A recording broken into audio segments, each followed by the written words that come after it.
The desert doesn't just kill people. It makes them disappear.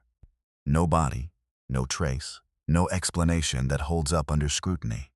A cartographer hid an impossible settlement on an official map for 44 years. A photographer received a photograph he never took. A survival expert heard a voice speaking beneath solid salt crust with no cavity underneath. These are documented accounts from people who went in and came back changed. Subscribe to Black Fears and watch with the lights on.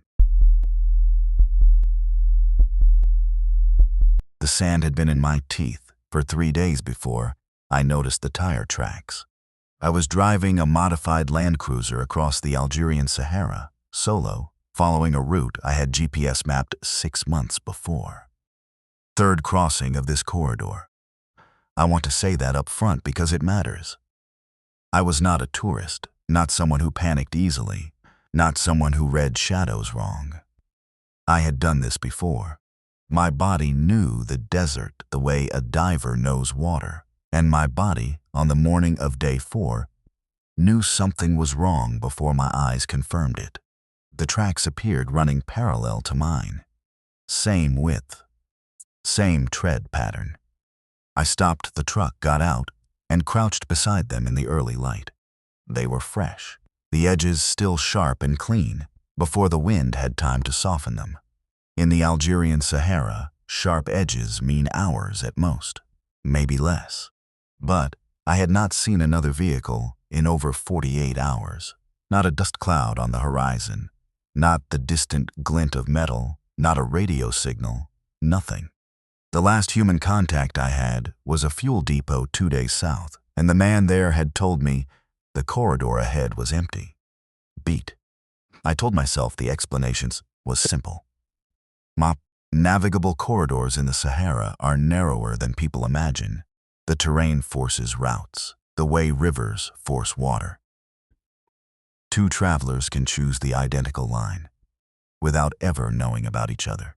I climbed back in, drove on, and filed the tracks somewhere in the back of my mind, under things that have colored explanations I haven't found yet. By midday, the tracks were closer. Not dramatically.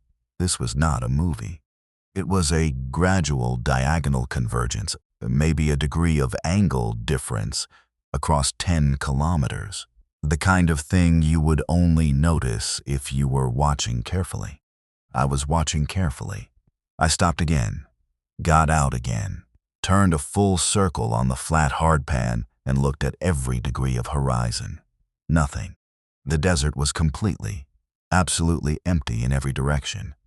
No heat shimmer rising off a vehicle, no movement of any kind. Just the tracks and mine slowly becoming one. I drove faster. By mid-afternoon, the tracks pulled exactly alongside mine, matching my line within half a meter for as far back as I could see.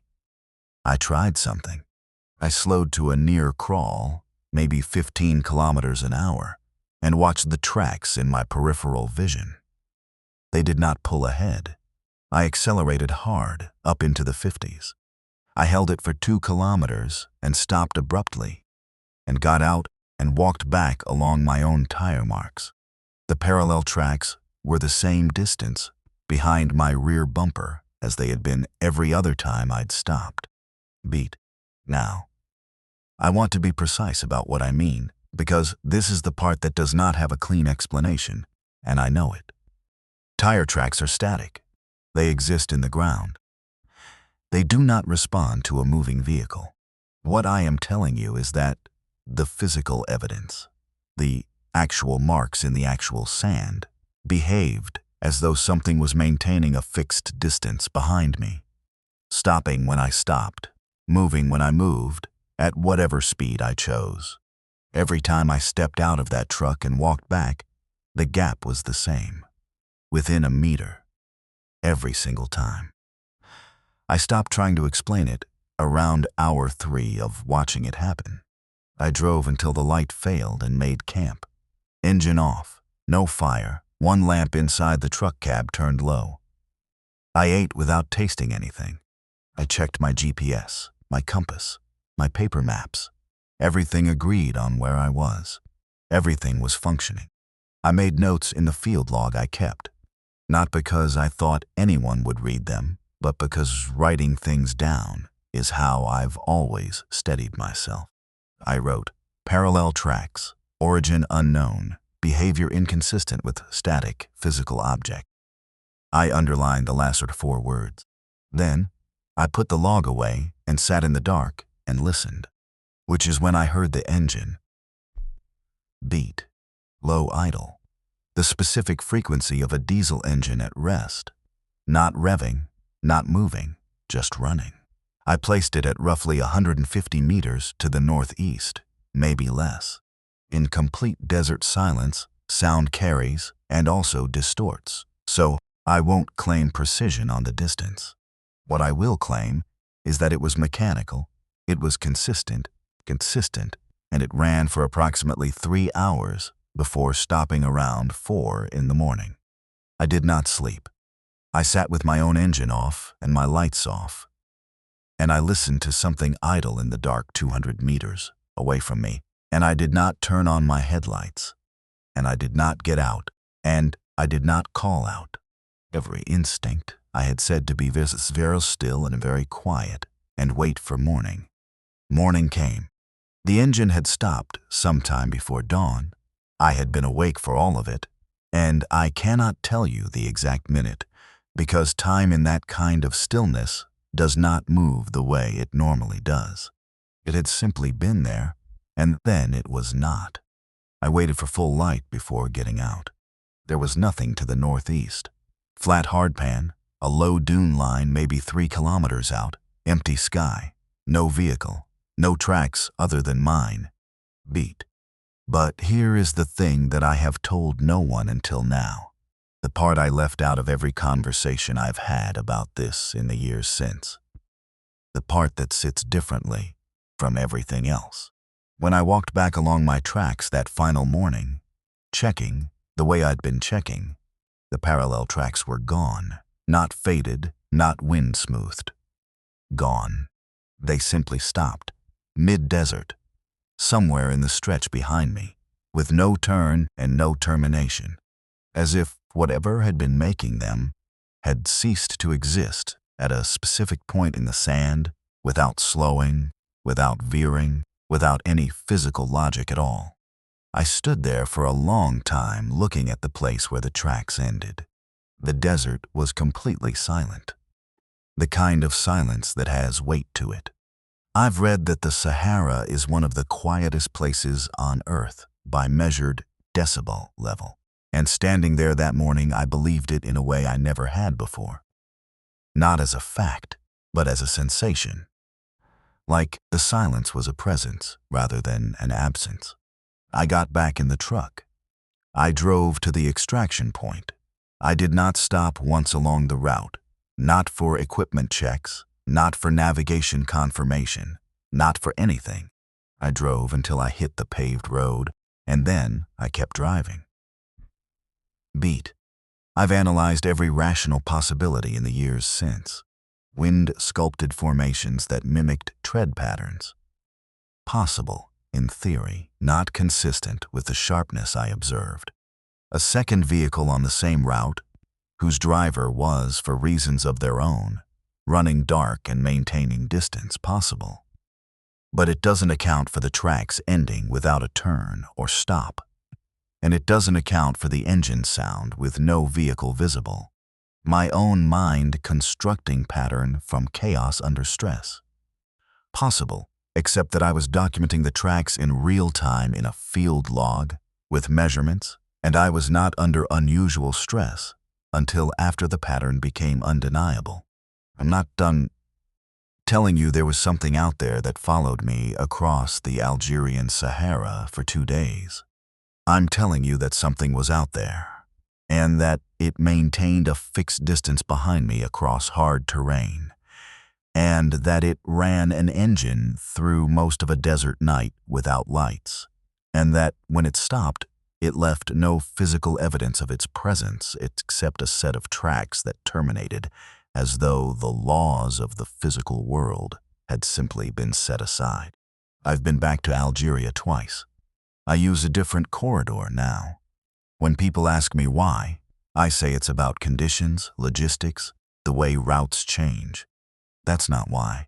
The why is this. In over 20 years of desert driving, across 6 countries and more kilometers of open terrain than I can calculate, I have never once felt, as I feel now when I think about that stretch of hardpan, that the desert itself was not the thing I needed to be afraid of. It was what the desert was hiding. And whatever that was, it was patient. It was precise. It knew exactly how far back to stay. That kind of knowledge is not accidental. That kind of patience is not animal. Beat. I still have the field log. I've read those pages maybe 100 times. The handwriting is steady throughout. I notice that every time. Steady and clear. Right up until the final entry from that morning, where I wrote the coordinates of where the tracks ended, and then stopped mid-sentence. I don't remember stopping. I don't remember what the next word was going to be. I've left the sentence unfinished. It feels wrong to complete it now. The shoe was sitting upright in the middle of the trail, and that detail, the uprightness of it, is what stopped me cold. Not dropped, not kicked off, set down. Deliberately, carefully, the way you place something when you have decided to leave it behind. A child's shoe, Velcro strap, cartoon character on the side, size maybe a 6 or 7. Sitting alone in the center of a desert trail at 6:40 in the morning with the sun not yet high enough to burn, and the ground already warm through the soles of my boots. I had walked this grid maybe 200 times. The Sonoran in June doesn't surprise experienced agents. It confirms things you already know about what heat and distance do to people. I had done recoveries in this section before. I knew what the desert took and how it took it. I thought that knowledge had made me ready for anything I would find out here. The shoe made me understand I was not ready for this. Beat. I crouched beside it. No disturbance in the dust around the base.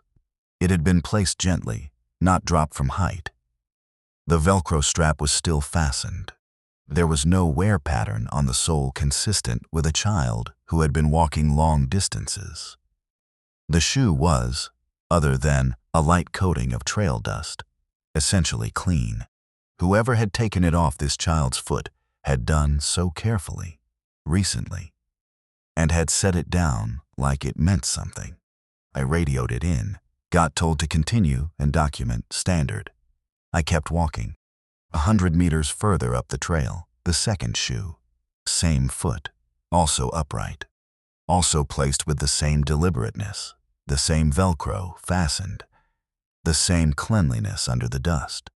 Positioned in the center of the trail the way the first one had been, as though someone was marking a path or leaving a record. I stopped walking and stood between the two shoes for a moment. The desert around me was completely still. The Sonoran at that hour has a specific quality of silence, not peaceful, not hostile, just total. The kind of silence that makes your own breathing sound like an interruption. I kept walking, beat, and the backpack was 200 meters further. Bright yellow, child-sized, the kind designed for a school day rather than any kind of travel. It had been set against a rock on the left side of the trail with the same precise care as the shoes. Upright, straps forward, as though its owner had just slipped it off their shoulders and rested it there for a moment. I pulled on nitrile gloves before I touched it. Inside, a folded piece of paper with a name and a phone number, written in careful block handwriting, the kind of writing that takes effort. That was written slowly and deliberately. A small sealed plastic bag of crackers, a photograph, face down. I turned the photograph over. A woman holding an infant, both looking at the camera. The woman was young, maybe mid-20s, dark hair pulled back. She was not smiling exactly, but her expression was, I don't have a better word for it than resolved. Like someone who has made a decision they are at race with, even though the decision is devastating. I put the photograph face down again. I wrote the name and number from the paper into my field notebook. Then I kept walking because that was the job, and the job required me to keep walking. Beat, Fred.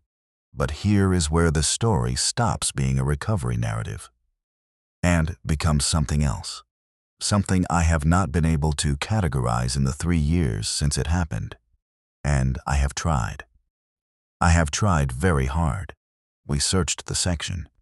4 agents, a 3-hour grid sweep, the full protocol. We were looking for a child. We were looking for any sign of where the shoes and the backpack had come from, and where the person who carried them had gone. We found footprints, 2 sets, adult, coming from the south. The prints were consistent with 2 people moving at a moderate pace, not running. The depth and spacing suggested normal walking speed, which told us they were not in acute distress at the point these prints were made. The prints approached from the south along the trail, and then moved off it onto a stretch of hardpan, about half a mile north of the backpack. On the hardpan, the prints stopped, beat, not turned, not spread into a search pattern, not degraded by wind. The hardpan holds surface impressions cleanly, and the air that morning was still. The prints came onto the hardpan from the trail, and then simply ended, mid-stride, the way a sentence ends when the page runs out. 2 adults, walking north and then not walking, not anywhere. I have worked that border terrain for 11 years. I know what the ground looks like when prints are degraded versus when they are absent. I know the difference between wind smoothing and genuine absence. These prints were absent. They did not continue. They did not circle back. They ended on solid, impression-retaining ground in the middle of open desert. And that was all. We filed it as inconclusive. There is no other category. Beat. That evening, back at the station, I called the number from the paper. It rang a long time. 11 rings. I counted, because counting is what you do when you are trying to hold your attention somewhere other than what you are afraid to hear. On the 11th ring, a man answered. Not groggy, not surprised. He answered the way someone answers when they have been sitting beside a phone waiting for it to be used. I told him who I was. I told him where I had found the backpack and what had been inside it. I told him we had conducted a search and found no one. He was quiet for a long time. The kind of quiet that is not empty, the kind that has weight in it, that you can feel through a phone line. Then he said, very slowly, the way people speak when they are managing something enormous in real time. She made it across. I asked who. He said, the mother. Something in the way he said it, the tense of it, the certainty of it, made me pause before asking the next question. In this work, you learn to pause before the questions that cannot be unasked. I asked about the child. Beat. He hung up, not angrily, not abruptly. He simply ended the call, the way you end a conversation that has reached its limit. One moment he was there, and then was not. I sat at my desk in the station, holding the phone and looking at the number in my notebook and understanding that I was not going to call back and he was not going to answer if I did. I've thought about that phone call more than any other single moment in 11 years of this work. Not because of what he said, but because of what he didn't say. He confirmed the mother. He did not confirm the child. He did not say the child made it. He did not say the child didn't. He said one thing, and then he was gone, And the question I asked last is still, as far as I know, unanswered. I filed a report. I listed the items as abandoned property under case protocol. I described the footprints as environmentally degraded, which is not what I believed, but belief is not a category on the form. I wrote the phone call into the supplemental notes as contact made, no additional information obtained. That is technically accurate. It is not honest. Beat. The honest version is this. Something happened on that hard pan that I cannot explain within the boundaries of what I know about physical terrain and human movement. Two people were walking, and then they were not walking, and there is no physical account of where they went. A man on the phone knew the outcome of a crossing before I described what I had found, which means either he was tracking them by some means I was not aware of, or he knew something about what the desert does in that corridor that I do not. And a child's backpack was packed with three things: food, a contact number, and a photograph of a mother who looked directly into a camera with the expression of someone leaving something behind on purpose. I transferred sectors 8 months later. My supervisor called it burnout, which is a clean word for a complicated thing. Maybe it was burnout. Maybe it was something closer to the feeling you get when a question you cannot stop asking also cannot be answered, and you realize that staying near the place where you asked, it is not helping you and is not going to. Beat. The yellow backpack was logged into evidence storage and eventually released to a processing facility. Standard procedure for abandoned property, with no associated case resolution. I don't know where it is now.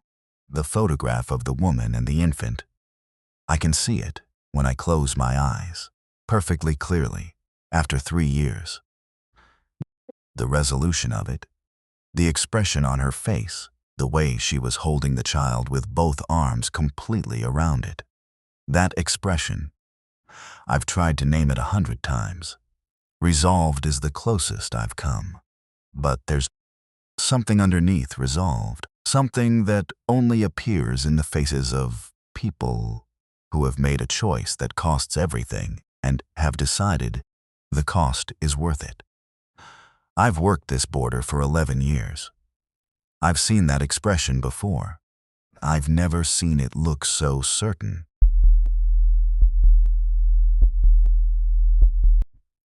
The photograph was already in the envelope when I opened it. And my first thought, before the confusion, before everything else, was that the lab had made a mistake and included someone else's work.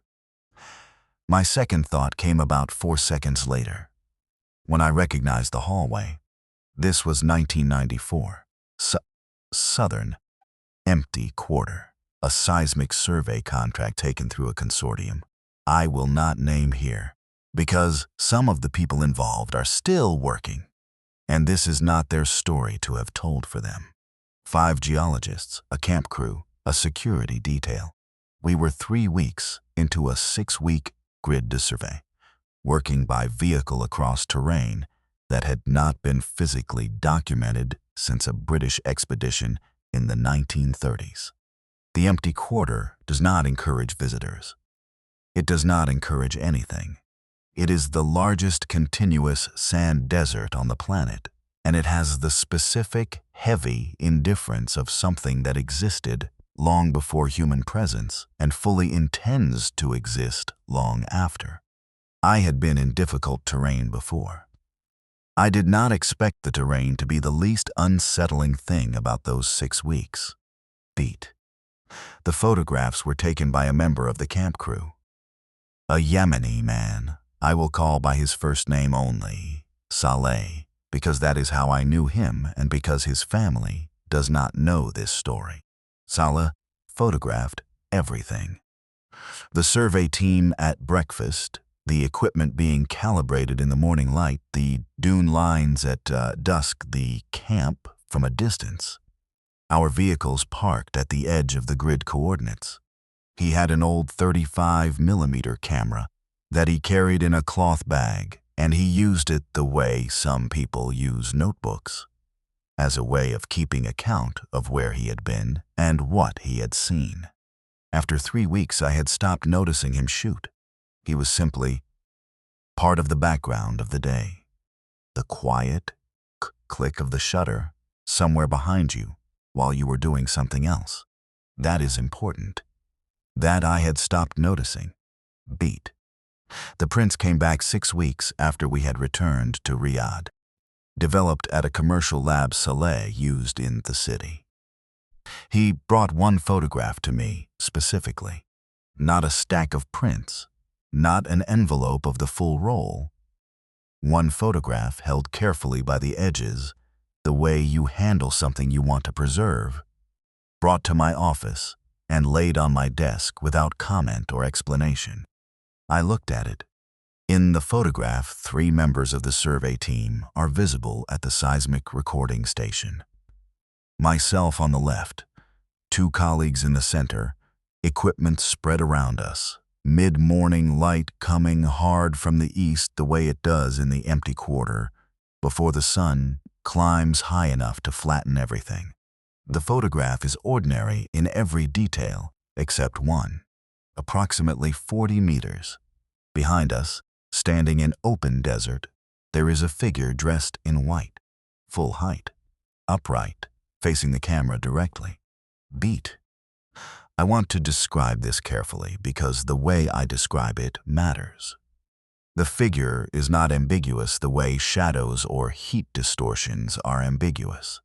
It is not a smear at the edge of the frame, not a trick of exposure or development. It is a person-shaped object standing in open flat terrain in full daylight oriented toward the lens at a distance close enough that its presence should have been immediately visible to anyone looking north from our position. None of us had looked north. None of us remembered anyone in the section. Our security detail was 17 kilometers east, running a resupply route. The camp crew, Saleh included, had been at base camp that morning. I have verified this against the movement log we kept for safety. Protocol. Everyone was accounted for in locations that were not where that figure was standing.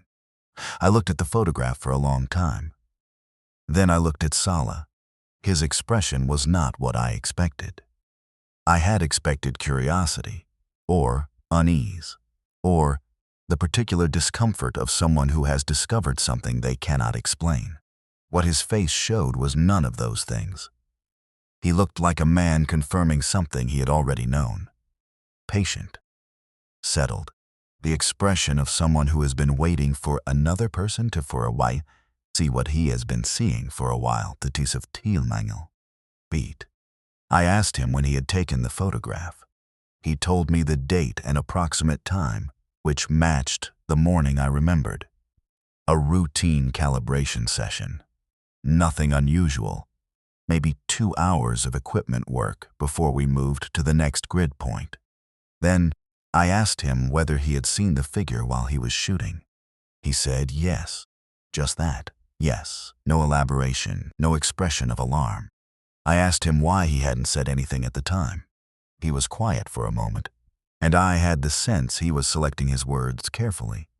Not to deceive, but to be precise, he said, because it wasn't for me to say. I asked him what he meant. He looked at the photograph still lying on my desk, and then he looked at me, and he said, "Some things in the desert are not there for everyone.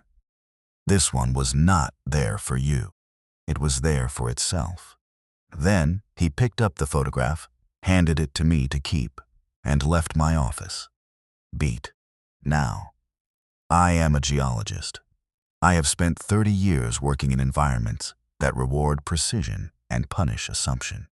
I do not reach for supernatural explanations when physical ones are available. And I have spent a considerable amount of time, since 1994, working through every physical explanation available for what is in that photograph. Long exposure, artifact. The shutter speed Sala used was standard daylight, fast enough that a moving person would appear slightly blurred, a stationary one sharp. The figure is sharp, member of another team operating in the grid without our knowledge, possible in theory, except that the consortium controlled access to the survey area and our movement logs were cross-referenced with a central registry. No other team was cleared for our section on that date. A local person, Bedouin or otherwise, moving through the region independently. Possible. The empty quarter is technically traversable by people with the knowledge and preparation for it. But the figure is standing still, facing the camera, in a position that suggests it has been there for some time, not passing through. And no one in our team with a direct sightline to the north saw anyone standing 40 meters behind us. I have no explanation that satisfies all of those conditions simultaneously. Beat, what I keep returning to, and I have returned to it for 30 years, is not the figure itself. It is Saleh's face, the absolute absence of surprise in it. The careful, almost gentle way he brought the photograph to me, as though delivering something that belonged to me rather than showing me something that had disturbed him. He had seen the figure through the viewfinder while he was shooting.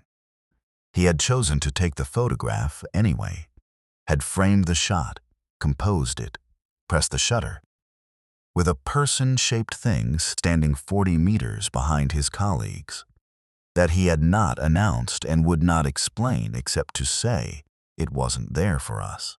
That sentence has sat in my mind for 30 years, like a stone in still water. It wasn't there for you. It was there for itself. I've tried to understand what that means from inside a framework that makes sense to framework that makes to me professionally, and it doesn't fit any framework I have. But I've also spent enough time in enough remote terrain to know that there are people, and Sala was one of them, who carry a relationship with certain landscapes that is genuinely different from the one I carry. Not superstition, not irrationality. Something older and more specific, a literacy in the language of a place that takes generations to develop, and that I, coming in with equipment and contracts and a 6-week timeline, simply do not have. He saw something standing in the desert, and he understood something about it that I didn't. Whether what he understood was accurate, whether it maps onto anything I could verify, I cannot tell you. What I can tell you is that he was not afraid. And somehow, after 30 years of looking at that photograph, what unsettles me most is not what's standing in the background. It's that Sala already knew it was there. Beat. The photograph is in my desk drawer. Not filed, not stored. In the drawer I open every working day, the one I reach into for pens and paper clips and the ordinary materials of an ordinary professional life. I made that choice deliberately, maybe 15 years ago, when I realized that keeping it at the back of a filing cabinet was a form of pretending I had resolved something I hadn't. I haven't resolved it. Some mornings I open the drawer and look at it before I start work. The figure in the background, white, against the sand, facing forward, standing with a stillness that film captures differently from motion. A specific, weighted stillness that means whatever was standing there had been standing there for a while and intended to go on standing there. Sala died in 2011. I found out through a mutual contact, years after the fact. I never went back to the empty quarter. I've often thought about what I would ask him if I could. I think I would ask him just one thing. Not what it was, not why it was there, not what he believed about it, or what tradition or knowledge he was drawing on when he looked through that viewfinder. and decided the photograph was worth taking. I would ask him whether, when he handed me the print and said it wasn't there for me, whether he meant the specifically, or the desert beat. I've never been sure those are two different things. The trench was 2 meters longer than I had left it, not collapsed inward, not altered by freeze-thaw cycling, not eroded by wind, extended, dug further into the plateau by approximately 2 meters. The walls clean and vertical and precise. The excavated material piled neatly to the right side, the way a trained person piles it, the way someone who has done this work before understands that spoil goes on the downhill side so it doesn't fall back in. The tools I had not used were lying beside it. My tools, which I had locked in the sample case inside the equipment tent before I went to sleep the night before. I stood at the edge of the extended trench and looked down into it for a long time without moving. The Atacama Plateau at 4,800 meters has a specific quality of morning light, thin and flat and very white. The kind of light that removes shadow and makes everything look slightly unreal, like a photograph taken with the contrast turned too high. I remember the light that morning with unusual clarity. I remember the precise way the trench walls caught it, the clean angles of the cut, the fact that the ice at the bottom was undisturbed. Whoever had extended it had stopped at the ice layer. They had stopped exactly at the ice layer. Beat. Some context, because it matters. I was 12 days into a solo field, posting on the high Atacama Plateau, contracted to maintain automated weather instruments and collect ice core samples from 3 designated extraction sites. Routine work for a glaciologist with my experience. I had done longer solo postings in Antarctica, in conditions that were objectively harder. The Atacama posting felt almost manageable by comparison.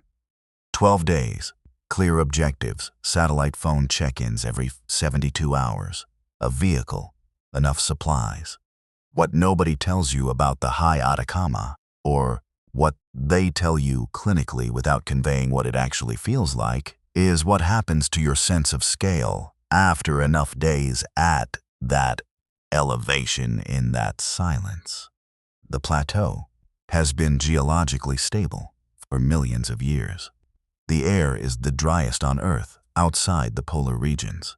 There is no biological noise, no insects, no birds, no wind through vegetation because there is no vegetation. The silence is not peaceful. It is the silence of a place that has not changed even then longer than the human mind can meaningfully conceptualize. And after enough days inside it, you stop feeling like a person moving through a landscape and start feeling like an interruption in something that was perfectly still before you arrived and is waiting, with infinite patience, to be perfectly still again. By day 4, I had started sleeping poorly.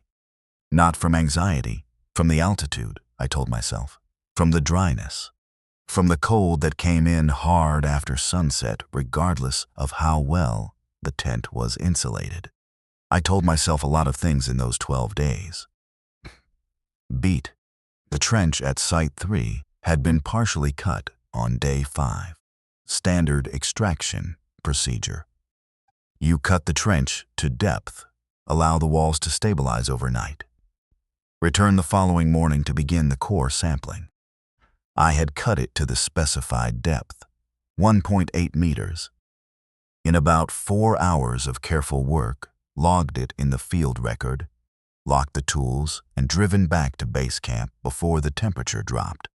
I did not return to Site 3 on day 6. Weather conditions were marginal, not dangerous, but not ideal for precision sample work, and I prioritized the instrument maintenance at Sites 1 and 2.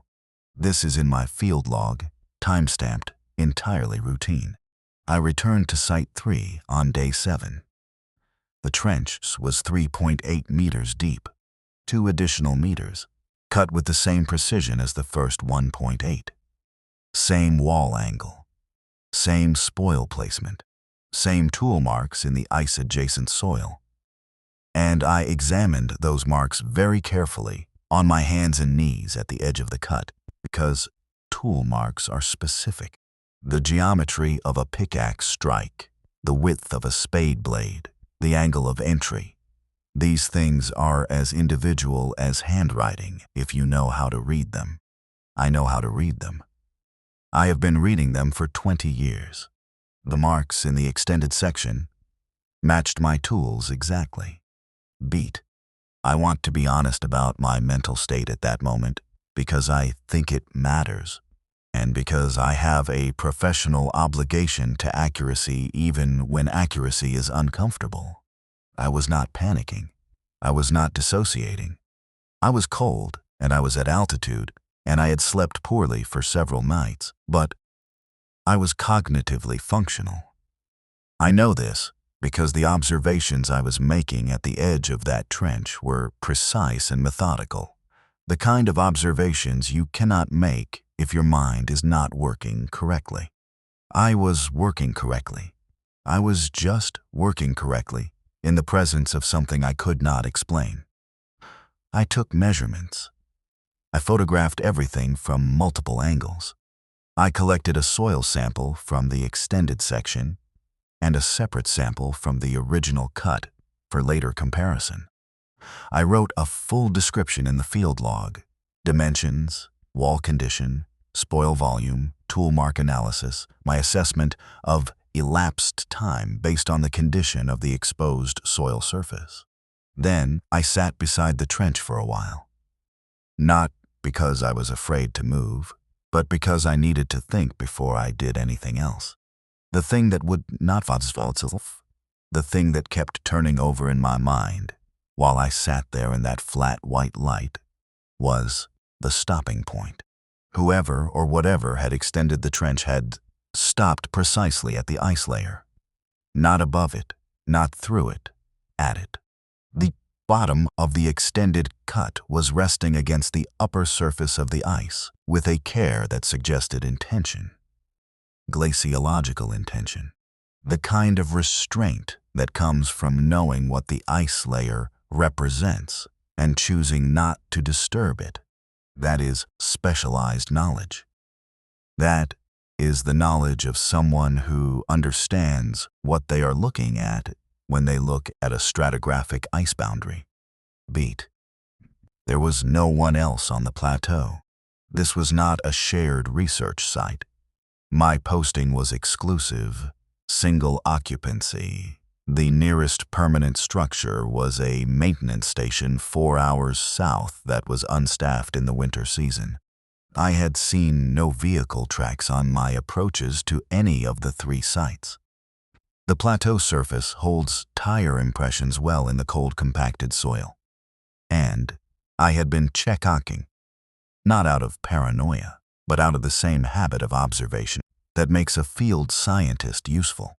No tracks, no prints of any kind around the extended trench except my own from day 5, still visible in the compacted soil at the original cut line. I drove back to base camp. I made my scheduled satellite phone check-in and reported equipment functioning within normal parameters. Sample collection on schedule. I did not report the trench because there was no protocol for what I had found, and because I needed, before I said anything to anyone, to understand what I was reporting. I did not go back to Site 3. Beat. The following morning, I began the process of closing down the posting early. I packed the priority equipment, secured what could not be transported in one vehicle load, and started the drive down from the plateau on day 8 of a 12-day posting. My field log for that day reads: logistical decision to consolidate sample work at Sites 1 and 2. Conditions at Site 3 assessed as non-viable for continued extraction. That is accurate as far as it goes. What it does not say is that I had spent the night between day 7 and day 8, lying in the tent at base camp, listening to the plateau silence and thinking about depth, about what is preserved in ice, about the fact that ice cores are, at their most fundamental, a record, a layered, sequential, retrievable record of atmospheric conditions going back hundreds of thousands of years. Climate scientists read ice the way historians read documents.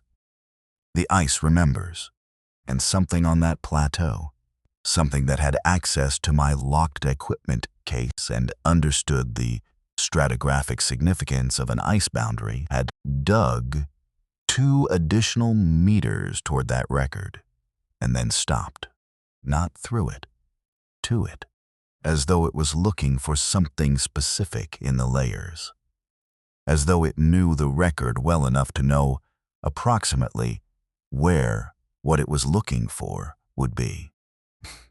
Beat. I submitted an abridged field report 3 weeks after returning. I listed the missing sample data from Site 3 as instrument failure during extraction, a category that requires no further documentation under the contract terms. My supervisor noted the gap and accepted the explanation. I have thought about that acceptance many times since. How easily the gap was absorbed. How little the absence of 2 meters of ice core data disturbed the official record of the posting. The photographs of the trench are on a hard drive that lives in a fireproof box in my apartment. I have looked at them perhaps a dozen times in the years since. Each time I look at them, I notice something I am not sure I noticed the time before. The precision of the cut, the particular neatness of the spoil pile, the way the tools were laid parallel to the trench edge rather than left where they fell. Laid parallel, returned to a position of order. Whoever used my tools put them back when they were finished. Beat.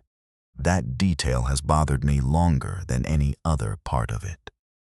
Longer than the locked case, longer than the absence of tracks, longer than the stopping point at the ice layer, the putting back, the tidiness of it, because that is not the behavior of something mindless or accidental or natural. That is the behavior of something that understands tools as objects, with a proper resting position, something that borrowed them and returned them correctly when the work was done. The work it came to do. In a trench, it dug 2 meters deeper than I had, stopping exactly where the record begins. I have spent 6 years trying to construct a version of events in which that is not the most frightening sentence I have ever written. I have not succeeded. The negative came back with 37 frames on a 36 exposure roll, and for about 4 seconds I thought the lab had made a processing error. Then I looked at frame 37. I want to be careful about the order in which I tell this, because the order matters. The experience of looking at a contact sheet is sequential. You move left to right, strip by strip, the way you read. Frames 1 through 36 I recognized immediately. Every composition, every location, every angle. I had spent 14 days making those photographs, and I remembered each one the way you remember something you worked hard for. The light at Kolmanskop in the early morning, the dune banking through the eastern windows, the long corridor with the sand floor, and the collapsed ceiling section where the sky came through in a clean rectangle. I knew those frames. Frame 37 was the corridor. My corridor, my composition. The one I had driven 3 days across the Namibian coast to capture. The shot I had planned for 6 months and executed on the final morning of the project. Except the camera had been positioned differently. Lower by maybe 40 centimeters. Shifted left by approximately a meter, and in the far doorway, where my frame had contained only white morning sky, frame 37 contained a figure. I put the contact sheet down on my desk. I picked it up again. I looked at frame 36 and then at frame 37. My shot. Then the other shot. My shot. Then the other shot. I did this maybe 6 or 7 times before I accepted that I was not misreading what I was looking at. Beat. The project was a long-form documentary series on the abandoned diamond mining towns of the Namibian Skeleton Coast. Kolmanskop. Pomona, Elizabeth Bay, that stretch of coast where the Atlantic comes in cold and the sand comes in from the east, and between them they have been slowly reclaiming everything the mining companies left behind. Ghost towns is the easy description. What they actually are is more specific than that. They are places where human infrastructure has been in the process of losing an argument with the desert for 60 years. And the desert is winning room by room, window by window, in a way that is beautiful and also deeply strange if you spend enough time inside it. I had been shooting on film for this project specifically. Not nostalgia, not aesthetic preference. A deliberate choice about evidence. Digital files can be altered in ways that are difficult to detect even under forensic examination. A negative cannot. What is on the negative is what the shutter saw at the moment it opened, recorded by light onto chemistry, fixed, physical, unchangeable. If something appears on a negative, it is because light reflected off something real and struck the film at that position. That is not a matter of interpretation. That is physics. Frame 37 exists on a physical negative. I have it. I have looked at it under a loupe. The figure in the doorway is real in the only sense that matters for film photography. Light from that figure struck that negative. Beat. My assistant had gone home after the first week of the project. A genuine family situation. Nothing suspicious, and I was comfortable working alone. I have shot in more isolated locations under worse conditions, and I prefer solitude for this kind of work. On the final morning at Kolmanskop, I was the only person on site. This is not my assertion alone. The site access register at the security checkpoint records every entry and exit. I signed in at 6:15. The security guard who managed the checkpoint finished his shift at 6 and was replaced by the day guard at 8. The day guard's log shows no additional entries between 6:15 and my exit at 9:40. I was alone on site from 6:15 until I left. I used the last frame on my roll at approximately 8 in the morning. I remember this with precision because I noted it in my shooting log at the time. Final frame, roll 4, 803, corridor composition, 20-second exposure for the low light. I wound the roll, loaded a fresh one, and continued shooting for another hour and 40 minutes before packing up and leaving. 36 frames on roll 4. That is what I shot. That is what I loaded, exposed, and wound back into the canister before handing the rolls to the courier for Cape Town. The lab returned 37. Beat. I called the lab the morning after the contact sheet arrived. I spoke to the technician who had processed roll 4 specifically. A person I have worked with for over a decade. Someone whose professional judgment I trust without reservation. I did not lead with what I had found. I asked her to describe the roll as she had received it and processed it. She said, the canister had been sealed, the leader properly wound. No signs of double exposure or accidental reloading. Standard processing, standard chemistry, standard contact printing. Then I asked her about frame 37. There was a pause.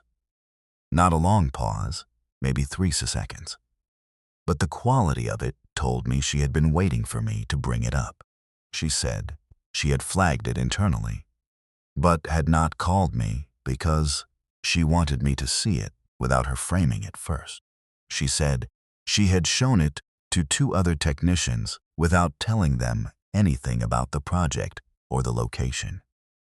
She asked them what they thought they were looking at. Both of them asked the same question. She told me what the question was. They asked, "Who else was in the room?" Beat. The figure in frame 37 is standing in the far doorway of the corridor, upright, facing the camera, positioned in the center of the door frame with a stillness that long-exposure film records in a specific way, a slight density, a solidity that moving objects do not have. The figure was not moving when the shutter was open. It was standing completely still for the full duration of the exposure. The exposure was approximately 15 to 20 seconds, based on the positioning of the camera and the light conditions in the corridor at that hour. 15 to 20 seconds of stillness. In a doorway, facing a camera it could not have known was there, because I had left the camera on the tripod and walked to the other end of the corridor to check the framing from a distance. I was not behind the camera when the shutter opened. I had set the timer and walked away, which means whatever is in frame 37 was standing in that doorway, holding still, while I was standing at the other end of the corridor with my back to it. I have thought about that a great deal. The proximity of it, the fact that in the geometry of that corridor, whatever was in the doorway and I were in the same enclosed space at the same moment, that we were, for the duration of that exposure, perhaps 15 meters apart. Beat. I did not go back to Kolmanskop to finish the project. I told my editor I had sufficient material from the other locations, and that the Kolmanskop work had not developed in a direction that served the series. This was not entirely untrue. The series ran without those images. The contact sheet and the negative for roll 4 are in a flat file in my studio. I have shown frame 37 to 3 other photographers, people I trust professionally, people whose visual literacy I respect, people who are not given to dramatic interpretation. All 3 of them looked at it carefully and said nothing for a while. Then, all 3 of them asked me some version of the same question, which was not about the figure in the doorway. They asked about the camera position. They asked how a camera on a fixed tripod had shifted 40 centimeters lower and 1 meter left between my exposure and the one that followed it. Beat. That is the question I have been sitting with for 4 years. Not who or what is in the doorway. That question feels, somehow, less important than the other one. The doorway question has possible answers, even if none of them are comfortable. The camera question has only one answer that accounts for all the physical facts. And that answer is that something moved the camera between my exposure and the next one. Set the timer, moved the camera, stood in the doorway, held still for the full exposure. That is a sequence of actions. That is deliberate, purposeful, sequential behavior. Not a haunting in any traditional sense. Not something passive or atmospheric or ambient. Something that understood the mechanism of the camera well enough to know that moving it would change the frame and that standing still would produce a clear image, and that a 15 to 20 second exposure in low morning light required stillness to avoid blur.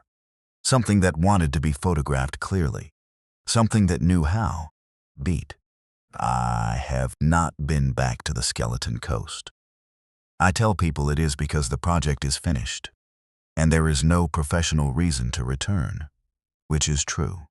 I do not tell people the other reason, which is less clean and harder to say out loud. The figure in frame 37 is not frightening in the way horror is frightening, not violent, not threatening, not doing anything that in isolation would be alarming. It is simply standing in a doorway, still, facing forward in a building that has been empty for 60 years. What unsettles me when I let myself think about it directly is not the presence of it. It is the patience. 60 years of desertion. 60 years of the sand coming in through the windows and the ceiling coming down in sections and the rooms filling slowly with what the desert sends. 60 years of that corridor standing empty. And then one morning, a photographer sets up a camera on a timer, walks to the other end of the room, and something that has been there through all of it steps into the frame. Not to threaten, not to warn, just to be seen. After 60 years of no one looking, I think about that more than I probably should. I think about what it means to wait that long for someone to point a camera at the right doorway. And I think about the fact that it moved mine to get the angle it wanted. It knew what it needed. It just needed someone to finally show up with the film. We were 30 meters below the surface when the rope went slack, and the first thing I thought was that he had dropped it. The second thing I thought came about 10 seconds later. When I called up the shaft end, nothing came back. And that thought had no words attached to it. Just the specific quality of understanding that arrives before language does in the part of the mind that is older than speech and faster than reason. Something was wrong above us in a way that the rope going slack was only the first signal of. I want to explain the context before anything else, because the context is what makes this hard to dismiss. I am not someone who frightens easily in underground environments.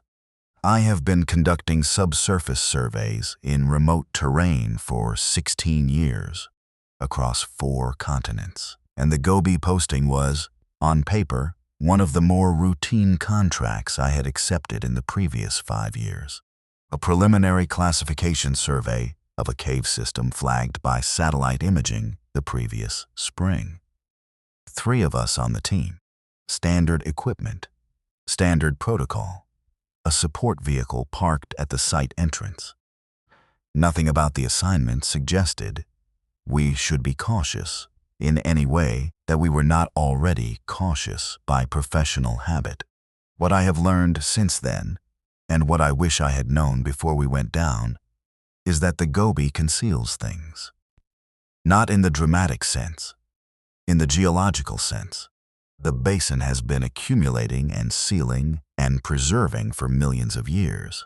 And what gets sealed into a desert, that old under that much compacted time, is not always what the satellite imaging suggests. Sometimes the imaging shows you a cave system. Sometimes it shows you the entrance to a cave system. Sometimes those are not the same thing. Beat. The entry shaft was narrow, maybe 60 centimeters across at its widest point, and it opened into a primary chamber about 8 meters down that was large enough to work in comfortably. 2 passages led off the primary chamber, one heading roughly northwest and one heading southeast. Standard branching morphology for a volcanic tube system in this geology. My colleague stayed at the surface to manage the rope line and maintain radio contact, standard protocol for a team of 3 in an unexplored system. My second colleague descended with me. We took the wider of the 2 passages, the northwest branch, which descended gradually over about 20 meters before opening into a secondary chamber. This is where we were when the rope went slack. In the secondary chamber, 30 meters below the surface, in a space about the size of a large room, with 2 headlamps between us and the radio clipped to my belt and the rope that was supposed to connect us to the surface suddenly lying in a loose coil at the base of the shaft. I picked up the rope and held it. It had not been cut. It had not frayed or slipped a knot. The end was exactly as it had been rigged, clean, knotted correctly, completely intact. It had simply been lowered, set down from above with enough care that I had felt no jerk or sudden release, just a gradual loss of tension so smooth I had not noticed it until the rope was already on the ground. Beat, beat. I called up the shaft. My voice went up and came back as echo and nothing else. I tried the radio. One burst of static. Sharp, brief, not the long, degraded static of a signal. Struggling through rock, but a single, clean burst, like a punctuation mark. And then silence of the specific quality that means the channel is open, but no one on the other end is transmitting. My colleague and I looked at each other by headlamp. There is a particular quality to the look that passes between two experienced underground workers. When something has gone underground workers, something has gone wrong above them. It is not panic. Panic is a luxury you cannot afford 30 meters down with one exit. It is a rapid, wordless negotiation of the situation that covers assessment, contingency, and decision in approximately 2 seconds. Then we began climbing. Beat. Coming up through a vertical shaft in the dark with a rope that has already behaved inexplicably is one of the more focused experiences I have had professionally. You stop thinking about everything except the next handhold and the quality of the rock under your boots and the way the light from your headlamp moves across the shaft wall as you ascend. Everything narrows to the physical facts of the climb. It is almost peaceful, in a way that I suspect is the mind's method of managing what it cannot yet afford to process. We came out of the shaft into the late afternoon light of the Gobi, and I stood up and looked for my colleague who had stayed at the surface, and he was not at the shaft entrance. He was standing about 15 meters away, facing the open plain, completely still. Back to us, not moving. The rope line was coiled neatly at his feet. The radio was clipped to his belt. His hands were at his sides. We said his name. He did not respond immediately. We said it again, louder, and he turned around slowly, the way a person turns when they are coming back from very far away inside their own head, and looked at us with an expression I have seen before in people who have experienced a significant neurological event. The expression of someone who recognizes the people in front of them, but cannot immediately locate them in time. Like he knew our faces, but had temporarily lost the context that explained why we were there. He looked at us for a moment. Then his face settled back into something recognizable. He said, "Did you hear it stop? Beat." Not a question. The intonation was flat, the way statements are flat, as though he was confirming something he already knew the answer to, rather than asking us to provide one. We asked him what he meant. He said he had heard something from the moment we descended. A sound coming up from the shaft. Low, rhythmic, evenly spaced. He had assumed it was us. Our movement through the passage, our equipment against the rock walls, the normal acoustic behavior of an underground system, amplifying the sounds of the people inside it. He had been monitoring it without thinking much of it, the way you monitor background sound that has an obvious source. Then we had stopped moving, he said. He could tell because the sound changed character. It became less variable, more regular, the specific regularity of something moving with a consistent and deliberate rhythm, rather than the irregular sounds of two people working. He had called down the shaft. No response. He had tried the radio. The static burst. He confirmed it, said it came from below, not interference. And then the channel cleared and held open with nothing transmitting. And the sound had continued. Beat. He lowered the rope because he thought we were coming up. He said this carefully, as though he had been rehearsing how to say it since we came out of the shaft. He lowered the rope because the sound was approaching the base of the entry shaft, and he assumed we had finished in the secondary chamber and were making our way back. He said the sound reached the base of the shaft and then changed again. Became slower, more deliberate. The specific cadence, he said, of something that was working out how to begin a vertical ascent. The way you pause at the bottom of a ladder and look up and place your hands before you commit your weight. He said he stepped back from the shaft entrance at that point. Not ran, stepped. The controlled retreat of someone who has decided to create distance, for reasons they have not yet fully articulated to themselves. He said the sound continued ascending the shaft for approximately 4 minutes. Then it stopped. He did not know why it stopped. He did not look into the shaft after it stopped. He stood where he was and waited until he heard us coming up.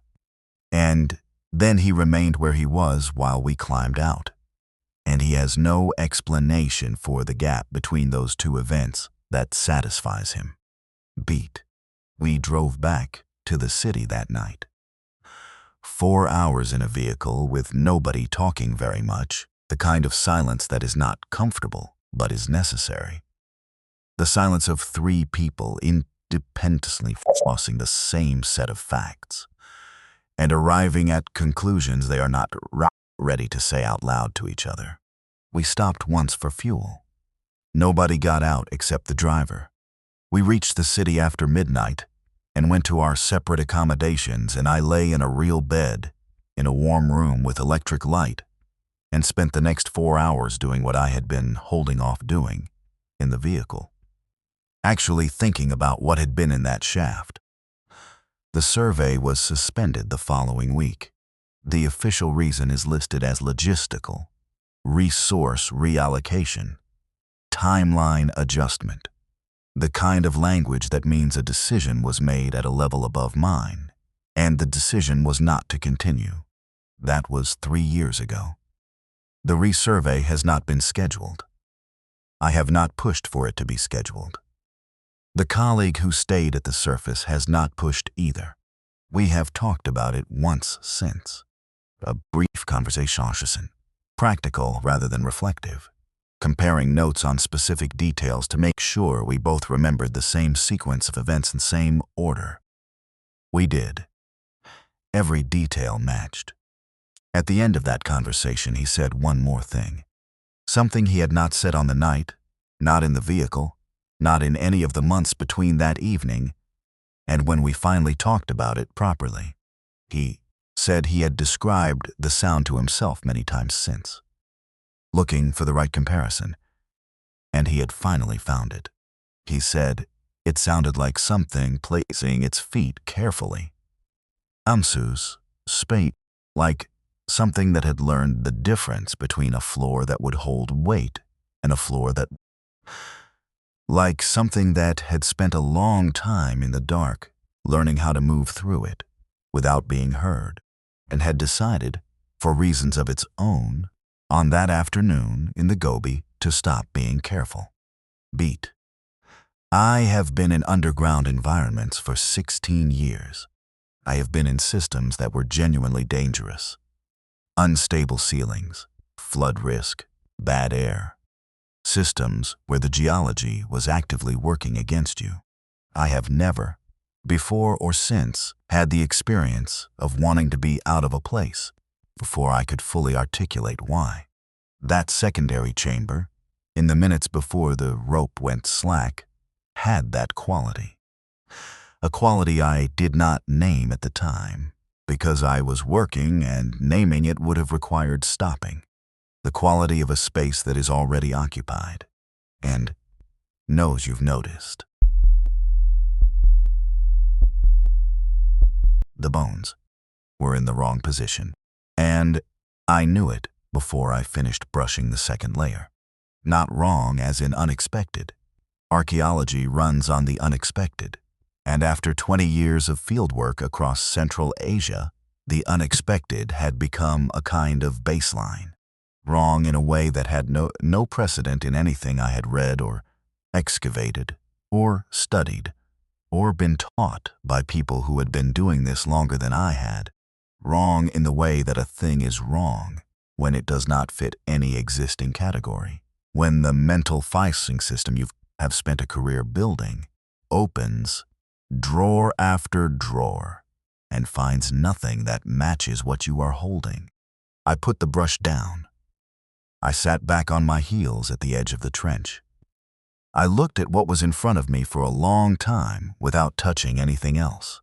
The Taklamakan is one of the oldest continuously used burial landscapes in Central Asia. Silk Road shins, Bronze Age settlements, Han Dynasty outposts, Sogdian trading posts, layer on layer going down through the soil like a record of every civilization that ever moved through the interior of the continent and left someone behind. Our site was a merchant tomb cluster, 3rd or 4th century, well-documented typology. I had worked comparable clusters in Xinjiang for 2 decades, and I knew what to expect at each depth, what artifacts would appear in what layers, what burial orientations corresponded to what traditions, what the soil would smell like when you reached the right stratum. I knew this work the way a musician knows a piece they have played 1,000 times. What was in that trench was not in the piece. Beat, the secondary body, and that is what it was. A body placed above and after the primary interment, a practice that exists across multiple traditions for multiple reasons, was positioned face down, arms folded beneath the torso, head turned to the left, legs straight. This alone is unusual but not unheard of. What made it something else entirely was the orientation.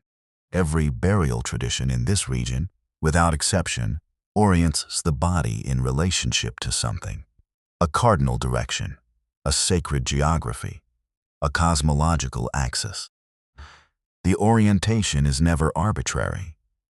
It always means something that the people who placed the body understood, and that we, if we are careful and patient, can usually decode.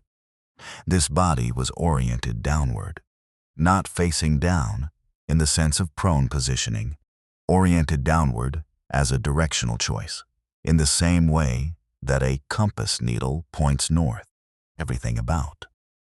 The placement, the angle of the arms, the positioning of the legs, the precise location within the tomb chamber was arranged to concentrate weight and intention toward the primary interment beneath it. I have been an archaeologist for 20 years. I have colleagues who have been doing this for 40. I consulted every one of them I could reach in the weeks following the excavation, described the positioning in precise technical language, sent photographs, sent drawings, sent measurements. None of them had seen it before. Beat. The primary interment was standard in every external respect. Full burial kit, lacquerware vessels, bronze fittings, silk textile fragments in an advanced state of deterioration, ceramic grave goods arranged in the correct ritual positions for the period and tradition. Everything a merchant of means would take into the afterlife according to the belief system of 3rd or 4th century Central Asia. The tomb chamber had been sealed correctly, and the seal was intact when we opened it, which meant the interior had been undisturbed for approximately 1,700 years. The primary interment contained no body, not decomposed, not scattered by geological disturbance, not removed by looters. The seal integrity ruled out post-burial intrusion with a high degree of certainty. The grave goods were untouched, still in their original positions. The silk fragments were still in the configuration of wrapping, rather than the configuration of decay. Whatever the silk had wrapped was not there, and had not been there in any way that left physical evidence of former presence. An empty tomb with a complete burial kit. and above it, a body placed face down, arms pinned, weight concentrated toward the center of the chamber. Placed there, based on the stratigraphy, not at the time of the original burial, but some time after. How long after, I could not determine precisely. The carbon dating came back from the laboratory, marked anomalous. A result I had never received before in 20 years of submitting samples, with a note explaining that the isotope ratios were internally inconsistent in a way that made reliable dating impossible without further analysis. Further analysis was conducted. The results remained anomalous. The secondary body could not be reliably dated. B. I want to be careful here, because I am aware of how the next part sounds, and I am aware that my professional credibility is attached to what I say publicly about this excavation. I have published one paper on the tomb cluster that describes the secondary burial in measured technical language and concludes with a call for further comparative research. That paper is accurate. It is also incomplete, in the way that a description of a locked room is incomplete if it does not mention that no one has the key. What the paper does not include is the interpretation I arrived at privately over many months, after exhausting every alternative framework I could construct. The secondary body was placed there to hold something down. B. I know that conclusion is interpretive. All archaeological conclusion is interpretive. We are always reading intention from physical evidence across a gap of centuries, and humility about that gap is a professional obligation. But there are gestures that read across cultures and across time with a consistency that suggests they are not culturally specific but humanly universal. The gesture of containment is one of them. Face down, arms under, weight at center, placed above something rather than beside it. Every culture that has practiced containment burial, and they exist across every inhabited continent, in every period of human history, has used the same basic physical logic, something in the ground, something that needed to stay in the ground, a body placed above it as weight, as seal, as intention made physical. What that something was, I cannot tell you. The primary chamber was empty. Whatever had been there, whatever the original tomb had been built to contain, rather than to honor, was gone. Beat. Gone is the wrong word, and I want to correct it before I go further. Gone implies departure, which implies a direction, which implies a physical event with a physical explanation. What I should say is this. The chamber was empty in a way that 1,700 years of sealed, undisturbed, archaeologically intact tomb space cannot account for. The silk was still in wrapping configuration. The grave goods were still in offering configuration. The spatial logic of the chamber was the logic of something present, arranged around a center, and the center was not there. I have sat with that fact for 6 years now. I have turned it over from every professional and logical angle I have access to. I have read everything published on anomalous burial practices in Central Asian theology, everything on Curiosity, everything on Han Dynasty burials globally, everything on dynasty tomb construction and the spiritual frameworks that governed it. I have found analogs for the secondary burial. I have found nothing that accounts for a sealed, intact, undisturbed primary chamber with a complete burial assemblage and no occupant. The closest thing I found was not in an archaeological paper. It was in a Tang Dynasty administrative record, a regional census document that mentioned in passing, as a geographical notation rather than as any significant, a tomb in the Taklamakan Basin that local administrators had been warned not to open. The notation gave no reason. It gave coordinates that when I converted them to modern mapping, placed the tomb within 4 kilometers of our site. The notation was dated approximately 300 years after our secondary burial, which means someone 300 years after someone else had placed a body face down over an empty chamber to hold something in, was still warning people not to open it. Whatever they were warning them about had not resolved itself in 3 centuries. Beat. I did not include the Tang document in my published paper.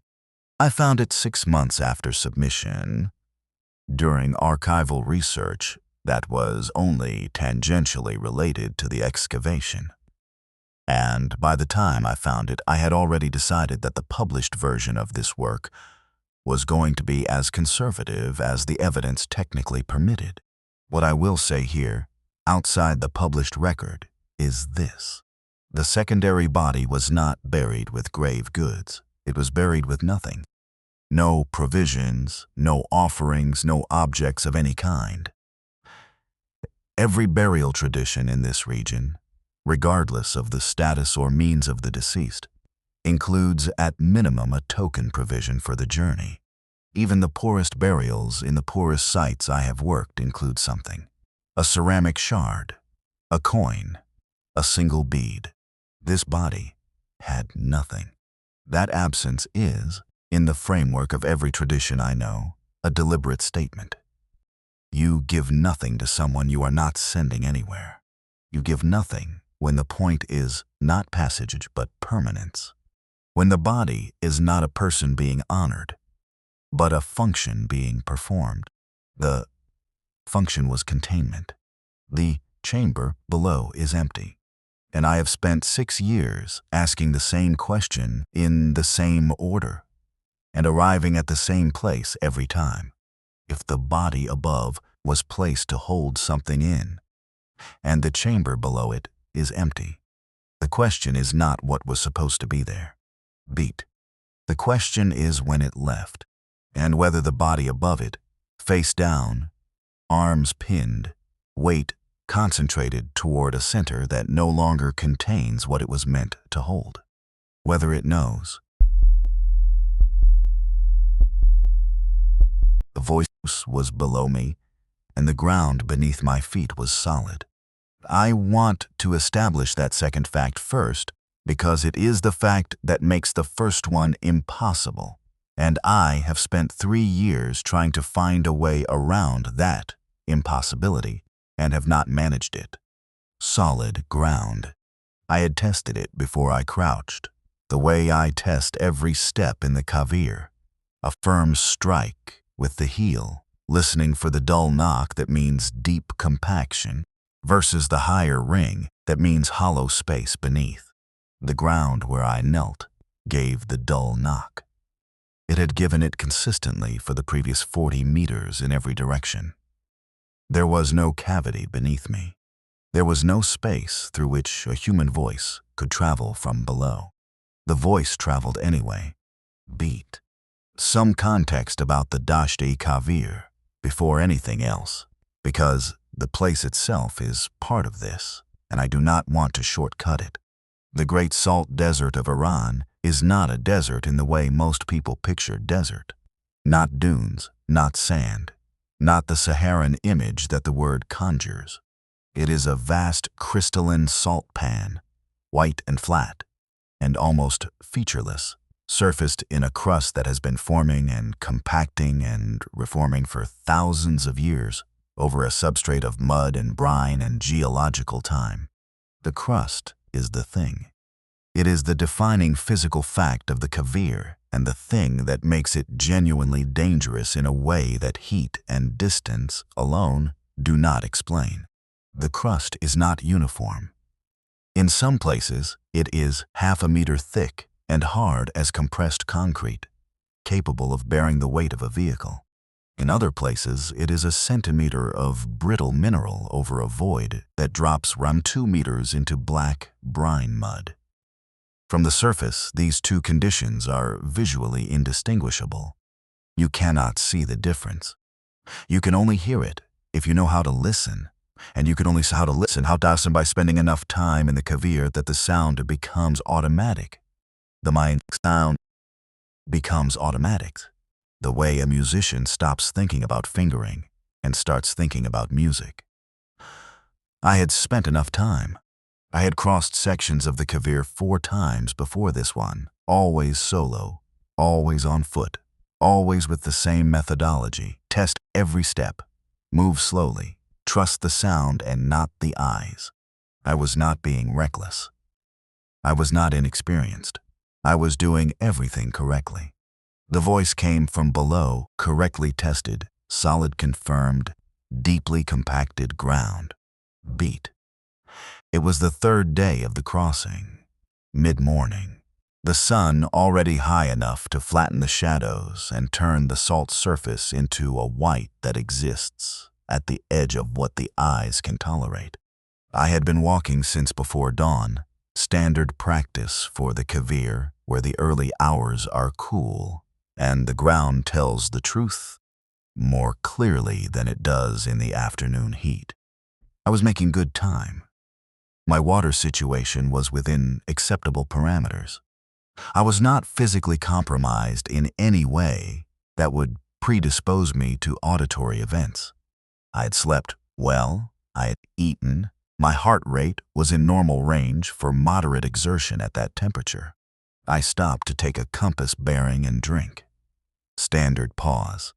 I crouched to rest my legs, the way you crouch in flat terrain where there is nothing to sit on, and I put my hand flat on the salt surface the way I always do when I crouch.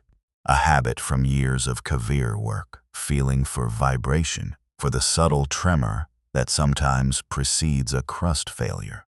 The surface was still, and then, from below it, the voice. Beat. Male. Single voice. Speaking at a normal conversational volume, not shouting, not whispering, the volume of someone talking to another person at close range. The cadence was the cadence of narration or recounting, the specific rhythm of someone describing a sequence of events. I could hear the shape of sentences in it, the rise and fall of clauses, the pauses that mark the end of one thought and the beginning of the next. I could not identify the language. I have a working knowledge of Farsi, which is the language you would expect to hear in that region. And what I heard was not Farsi. It had consonant clusters that did not belong to any language I recognized by ear. It continued for approximately 40 seconds. I did not move. I kept my hand flat on the salt and my ear tilted toward the ground, and I listened with a full concentration of someone who understands experience that they are experiencing something they will need to describe accurately later. Then it stopped. Not faded, stopped. The way a recording stops when someone lifts the needle. Present and then absent with no transition between. Beat. I straightened up. I stood on the salt and looked in every direction across the flat white plain. Nothing. The Kavir at mid-morning is one of the most visually legible landscapes on Earth. Flat, white, no cover, no obstruction, visibility in every direction to the horizon. There was no one. There was no structure, no vehicle, no feature of any kind within my range of sight. I was alone on a white plain, under a white sky, and I had just heard a man speaking in an unidentifiable language from directly beneath my feet. I took out my field journal and wrote down what I had heard. Not an impression, not a summary, a precise description. Duration, approximately 40 seconds. Volume, normal conversational. Gender, male with high confidence. Language, unidentified, non-Farsi. Notable consonant cluster complexity. Cadence, narrative or recounting structure. Direction, below the surface, downward with no lateral component. My physical state at time of event, documented in the same entry. Vital signs estimated and recorded. Cognitive self-assessment noted as unimpaired. I wrote all of this in real time, sitting on the salt. while the event was still fresh. I do this because I have learned over years of solo fieldwork that the version of an event you record immediately is more reliable than the version you reconstruct from memory hours later. And because I had the professional habit of documentation, even when, especially when, I did not yet understand what I was documenting, then I stood up and kept walking. Beat. This is the part that people find difficult to understand when I tell this story. And I want to address it directly because I think the difficulty is a misunderstanding of what solo desert survival actually requires of you. Cognitively, stopping is the dangerous choice. Stopping now to investigate something you cannot explain in terrain where investigation means crouching over a crust that may or may not support you, in conditions where any delay compounds your exposure, is the choice that gets people killed. The correct professional response to an inexplicable event in the field is to note it, record it, assess your own condition, and continue moving. That is what I did. I noted it, I recorded it, I assessed my condition as unimpaired, and I continued moving. I thought about it while I walked, which is different from stopping to investigate it. Thinking while walking is free. It costs nothing, and it does not slow you down. What I thought about for the next 4 hours of walking was depth. Beat. The Kavir has been a crossing route for human movement for at least 4,000 years. This is not speculation. It is documented in trade records, in the accounts of medieval geographers, in the route maps of armies and caravans and pilgrims going back to the pre-Islamic period and beyond. The salt plains that look so empty, that feels so utterly without history when you stand on it, has been walked by an unbroken sequence of human feet across 100 generations. Merchants moving silk and spice, armies moving toward or away from things, people running from situations and people walking toward them, people who had no choice about the crossing and people who had chosen it, people who made it and people who did not. The people who did not make it did not leave. Not in the way that people die in landscapes where recovery is possible. The Kavir takes what dies on it and seals it. The crust reforms. The surface relevels. The desert closes over the things it has collected with the same patient indifference with which it has been closing over things for 4,000 years. I thought about that while I walked. About what is under the crust I was testing with every step. About the fact that the substrate beneath the salt, the mud and brine layer below the compacted surface, is an extraordinary preservative medium. Cold, anaerobic, mineral-saturated. The kind of environment in which organic material does not decompose in the normal way. The kind of environment in which things are kept rather than consumed. The kind of environment in which, if you were going to keep a record of everyone who had ever crossed a particular stretch of terrain and not made it out, you could not design a better archive. Beat. I reached the eastern edge of the crossing on day 5. I made contact with my support, filed my route log, and drove to the nearest city for a meal and a real bed. That night I read the field journal entry from day 3. I read twice, the way I always read real-time documentation. Once for content, and once for the quality of the writing, because the quality tells you something about the state of the person who wrote it. The writing was steady, clear, precise in the way that my field notes are precise when I am functioning well. There was no sign of impairment in the language, no degradation of observational detail, no emotional contamination of the description. Whoever wrote that entry was doing fine, which means whatever I heard was heard by a person in full possession of their faculties, on solid ground in clear conditions, On a day when nothing about my physical state would explain an auditory event. Beat. I have told this story to 2 other people who have spent significant time in the Kavir. Not tourist field workers, people who know the terrain the way I know it. I told it without preamble or interpretation, just the facts in the order they occurred. The way I would present any field observation. Neither of them was surprised. One of them said nothing at all for a while. Then she said that in 3 seasons of work in the northern Kavir, she had heard something similar twice. She had never reported it. She had not told anyone.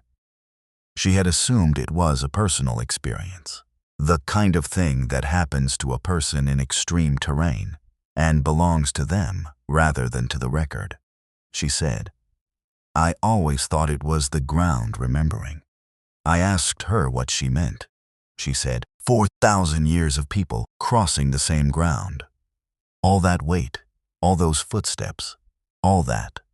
She paused, looking for the word, all that intention, going somewhere, coming from somewhere, needing something. The ground holds pressure. Maybe it holds the rest of it too. Beat. I have thought about that explanation many times since. I do not know if it is true. I do not know if truth is the right category for it. What I know is that on a specific morning in the Dashti Kavir, on solid ground, with no cavity beneath me and no person within my range of sight in any direction, I heard a man speaking from below the surface of the earth. Speaking the way someone speaks when they are telling of someone else what happened to them, in a language I did not recognize. On a plane where, for 4,000 years, the things that didn't make it across have been going somewhere that is not away. I finished the crossing. I do not plan to go back, not because I am afraid of what I might hear, because I am afraid of how much closer it might sound the second time, and what it might mean if I start to understand the words.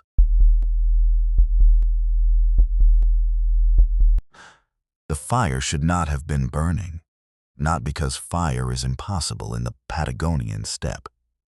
People have been making fire in that wind-gutted plain for 10,000 years, and they have always found a way, because I had been watching that section of terrain through a surveying scope for 40 minutes before I approached it, and in 40 minutes of observation I had seen no movement, no person, no animal, no vehicle, no structure that would explain a fire burning in a stone ring in the center of an arrangement of buildings that did not appear on any map I had ever seen or made. And I had made a great many maps. I want to explain what I mean by that before anything else, because the mapping is the center of this story, and without understanding what a map is, what it actually is, what it represents and what it promises, the rest of this will not land the way it should. A map is a contract.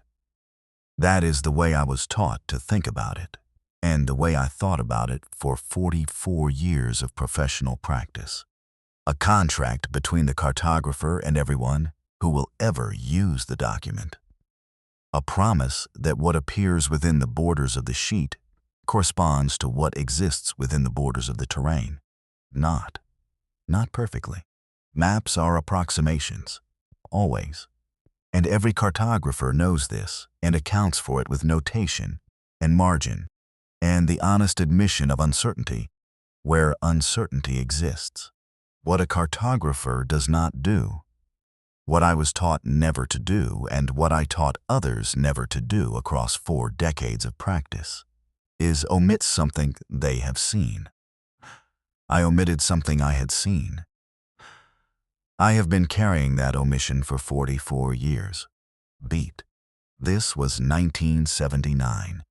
I was 26 years old, 18 months out of university, contracted through a regional institute update a survey of the Santa Cruz province steppe. a section of the Patagonian plain that had last been formally mapped in the 1940s and was overdue for revision. Solo work, 3 weeks in the field, a vehicle, and a full surveying kit, and enough supplies to be genuinely self-sufficient. The steppe is not technically a desert by the standard precipitation classifications, but it operates as one in every way that matters to a person moving through it. Cold and flat and wind-scoured, the kind of terrain where the horizon is always exactly the same distance away, and the scale of the sky above you is genuinely difficult for the human visual system to process. I had been in the steppe before on smaller contracts. I knew what it asked of you. On day 11, I drove up a low rise in the terrain, and on the other side of it, in a shallow depression that the rise had concealed from the approach, I found the settlement. Beat, 8 structures, stone-built, low to the ground, walls thick enough to shed the Patagonian wind, roof lines partially collapsed but the basic forms intact, arranged around a central open space in the configuration of a working settlement center rather than a ceremonial one. This was habitation, not ritual, the spatial logic of people who had organized themselves around shared shelter and shared fire. The construction style was not pre-colonial. I estimated 19th century at the earliest, possibly later, though the weathering was consistent with significant age. The Patagonian steppe has a complicated history of isolated settlement. Welsh colonies, Mapuche territories, Jesuit outpost infrastructure, sheep station remains from the early pastoral period. Unmapped structures in remote sections were not impossible. They were unusual, but not impossible. What was not explicable by any of those categories was the fire in the center of the stone ring in the center of the settlement. Active fire. Wood fire, the specific color and movement of burning hardwood, not the pale flame of grass or scrub. Burning with the look of a fire that has been tended recently. Not a remnant, not an ember catching in the wind, but a fire with intention behind it. A fire that someone had built and fed and was maintaining at a temperature that required active fuel management.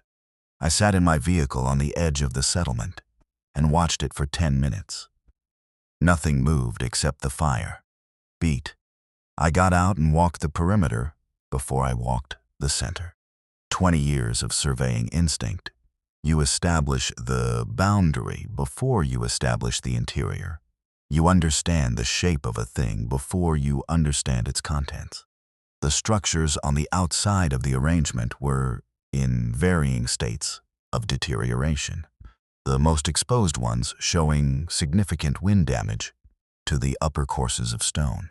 The interiors were empty, dirt floors, no furniture, no personal objects, no evidence of recent occupancy. The smell of the interiors was the smell of stone and old wind and nothing else. I came to the central space from the east.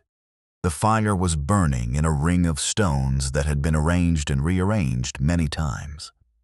I could see the scorching patterns on the inner faces of the stones that spoke to years of use, decades possibly, a fire ring that had not been built for this fire but had been used for fires across a long span of time. Beside the ring, on the ground, a single ceramic bowl. Covered with a square of cloth, the cloth weighted at the corners by 4 small stones, placed with the deliberateness of someone who intended the covering to hold against the wind. I lifted one corner of the cloth. The bowl contained liquid, clear, odorless when I brought it close. Water, or something very close to water, warm from proximity to the fire. Beat. I searched the entire settlement. Every structure, every interior, every shadow.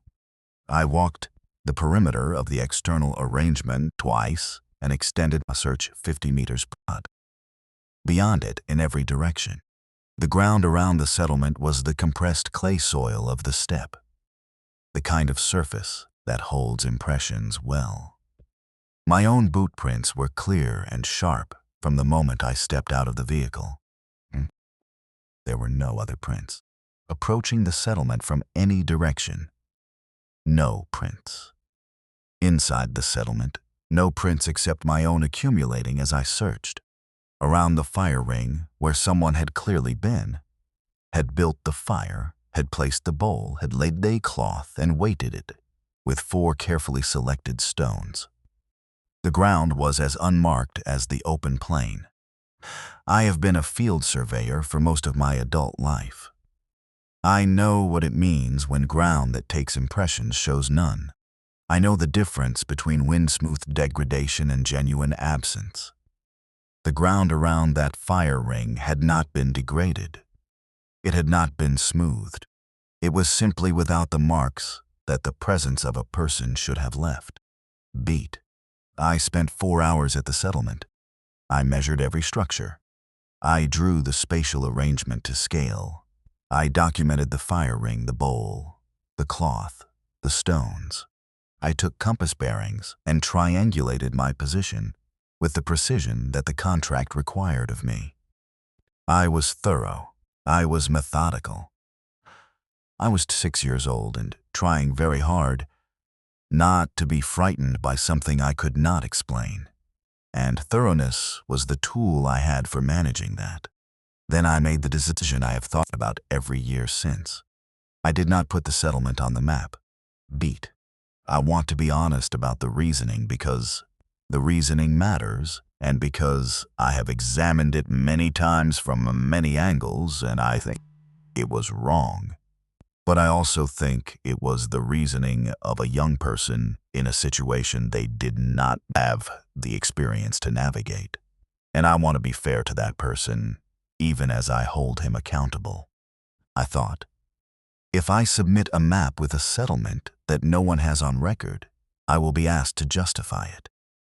I will be asked for evidence that it is genuinely there, and not a surveying error. The photographs I had were taken on a compact camera, not survey-grade documentation. The measurements I had were careful, but not the product of formal architectural survey. The bowl, the fire, the absence of footprints, none of that belonged in a cartographic submission, and including the settlement without being able to include the context would raise more questions than I could answer. I thought, if I include something I cannot fully explain, I will not be hired again. So I mapped around it. The settlement sits inside a blank margin on the 1979 survey, a section I designated with the standard notation for unsurveyed terrain. A small crosshatch pattern that means we did not go here. A cartographic admission of absence, where there should have been a cartographic record of presence. I went there. I saw what was there. I chose the blank. Beat. I retired 3 years ago after 41 years of practice. I have made maps of terrain on 5 continents. I have taught cartographic methodology to students at 2 universities. I have published work on survey accuracy and the ethics of representation in geographic documentation, which is a subject I chose specifically because I understand, from the inside, what it costs to represent a landscape dishonestly. Every paper I published on that subject was written with the 1979 survey in the back of my mind. Every lecture I gave on the obligation of the cartographer to the completeness of the record was given by a person who had once looked at a fire burning in an unmapped settlement and decided the record could wait. Last spring, 44 years after the survey, I drove back into the Santa Cruz steppe. Beat. I used my own 1979 field notes to navigate to the site. The notes I had kept, even though I had omitted the settlement from the official submission, because I could not bring myself to erase it from my own record, even as I erased it from the public one. The notes were precise enough. I found the rise, I drove over it. I came down into the shallow depression on the other side. The structures were still there, more deteriorated. 44 years of Patagonian wind takes a measurable toll on stone, but recognizably the same arrangement, the same spatial logic, the same relationship between the external structures and the central space. The fire ring was still there. The fire was burning. Beat. I sat in my vehicle for a long time. I am 70 years old, and I have spent my professional life in the precise observation of physical terrain, and I sat there and looked at a fire burning in a stone ring in a settlement that has not been on a map for 44 years, and I tried to find a way to make it ordinary. I could not make it ordinary. I got out of the vehicle. I walked to the central space. The fire was the same size, the same temperature, the same character of a tended fire that I had documented in 1979. Beside it, a bowl. Different bowl. Ceramic, rather than the clay of the original, newer in its construction but placed in the same position, covered with cloth, weighted at the corners with 4 stones. I did not lift the cloth this time. I reached into the bag I had brought with me, and I took out the page. The draft survey page from 1979, with the settlement drawn on it in my own hand. The measurements, the spatial arrangement, the fire ring. The notation I had made about the bowl and the cloth. The page I had carried in my map case for 44 years because I could not throw it away, and I could not submit it, and I could not make it into anything other than what it was, which was evidence of something I had seen and chosen to hide. I weighted it under a stone at the edge of the fire ring. I stood there for a moment with my hand on the stone. Beat. I do not know who has been keeping that fire burning for 44 years. I do not know what the bowl contains, or why the cloth is weighted at exactly 4 corners, or why there are never any footprints in ground that should hold them. I do not know what the settlement was, or who built it, or why it has never appeared in any regional historical record I have been able to find in 4 decades of intermittent searching. What I know is that I stood at the edge of that fire ring with my hand on the stone that weighted my 1979 field notes, and I felt very clearly the specific sensation of a debt being partially paid. Partially. Because whoever has been maintaining that fire across 4 decades of seasons, across our 44 years of wind and cold and the slow deterioration of the structures around the central space, whoever has been coming to that place without leaving footprints and tending something that should not still be burning, they were there before I arrived. The fire was already at the right temperature. The bowl was already covered. The cloth was already weighted. Beat. They knew I was coming. They had been waiting for me to bring the page. And standing there with my hand on the stone, in a settlement that I had chosen to make invisible for 44 years, I understood for the first time what the blank margin on the 1979 map had actually cost. Not me. Them. And I understood, in the same moment, with the certainty of someone who has spent a lifetime reading landscapes, that the page I had left was not enough, and that I would not be given another chance to make it right. The desert doesn't forgive forgetting. Every place in these stories still exists. The salt ooze is still white. The sand is still deep. The silence is still the kind that has weight. Whatever was out there when these things happened is still out there right now. Under the same sky, in the same dark, black fears. If you made it to the end, you already know you'll be back.